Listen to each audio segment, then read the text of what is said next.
Welcome to Collection to Cardshop. This series will document every step of the journey as I attempt to build a trading card business from my current Pokémon collection. Everything starts right here. Some of these cards have been in my collection for years. Some are pulled from packs. Some were picked up in trades. But from today onwards, they're no longer just part of a collection. They're inventory and hopefully the foundation of something much bigger. The ultimate goal: to open my own TCG shop. The rules of this series are simple. Rule number 1, I can only start with what I already own. Rule number 2, every single sale will be tracked. Rule number 3, every single trade will also be tracked. Rule number 4, any money generated has to stay inside of this project. And rule number 5, I'm allowed no outside investment. Everything will be documented here on YouTube. Before I can start selling anything, I need to know exactly what I am working with. So I've spent some time going through the collection and assigning rough market values.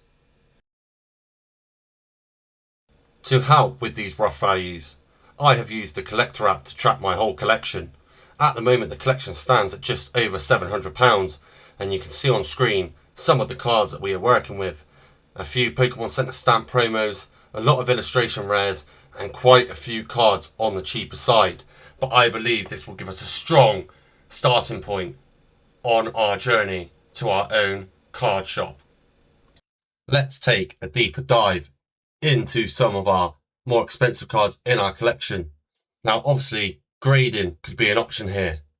You can see here the N Sekrom with the Pokemon Center stamp. I have two of those with a current total value of £130. If we look at the grade history, if we were to get this in a PSA 10, we could be earning up to as high as £3,000 per card. Now in the next episode we will go through some of my cards and we will work out whether we believe they will be worth grading or not. The same here for the Alakazam Pokemon Center stamp promo, worth £57 roughly. If we were to grab that in a PSA 10, it goes up to £660. Now this collection, if graded, the value will fly through the roof, and that may be something we have to decide at a future time.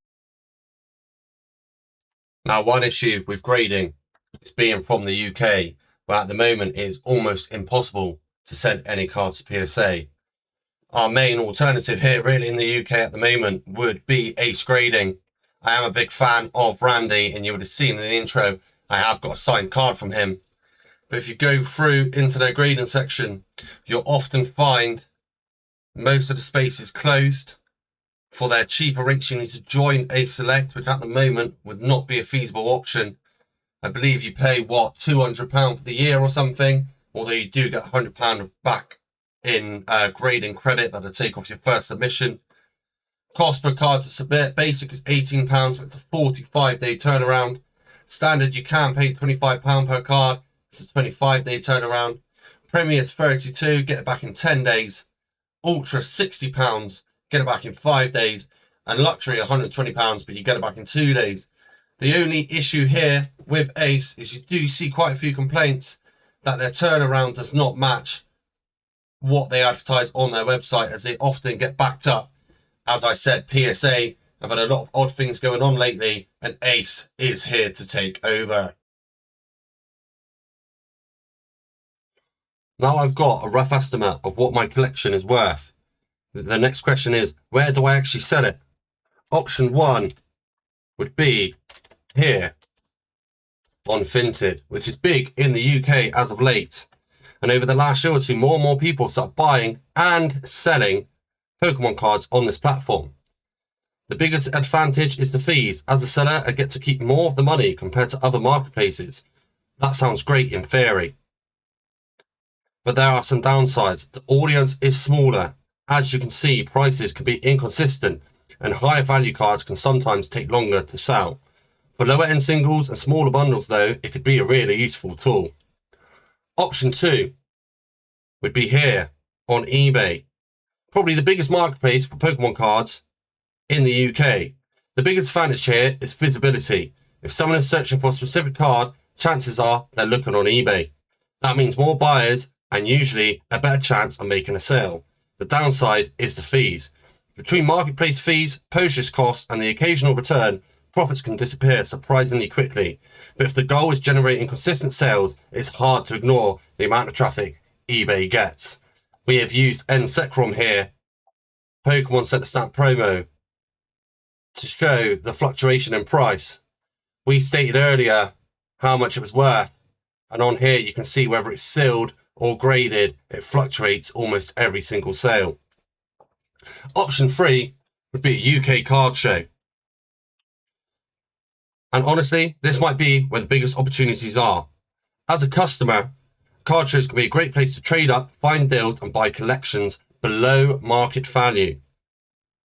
As a vendor, they offer something different that online marketplaces can. A face-to-face sale, no fees for postage, no waiting, just cards and cash. Of course, there are costs involved, table fees, travelling to and from the venues. But if I'm serious about eventually opening a shop, learning how to buy and sell at shows is probably something I need to understand anyway. This might not look like much, it's just one Pokemon card being listed on Vinted, but this is actually the moment that the challenge begins. Up until now, everything has just been a collection, but from this point forward, every single card has a job to do.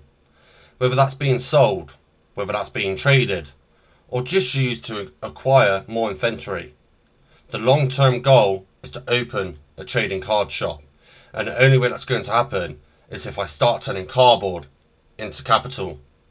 So let's get the first listing live and see where it takes us as the journey officially begins here. As stated throughout the episode, we will begin to keep track of everything here from day one. The starting value of our collection, according to Collector, currently starts at £717.42. Our cash balance starts with nothing, as we have made 0 sales and we have also made 0 purchases. As stated in the episode, we can only use our starting cards with the value of £717.42 to achieve this goal throughout this journey. If you want to continue to keep track of this journey, please do leave a like, please do subscribe, and if you have any tips or tricks, please do leave them in the comments down below. And I will catch you next time for episode 2 of Collection to Cardshop.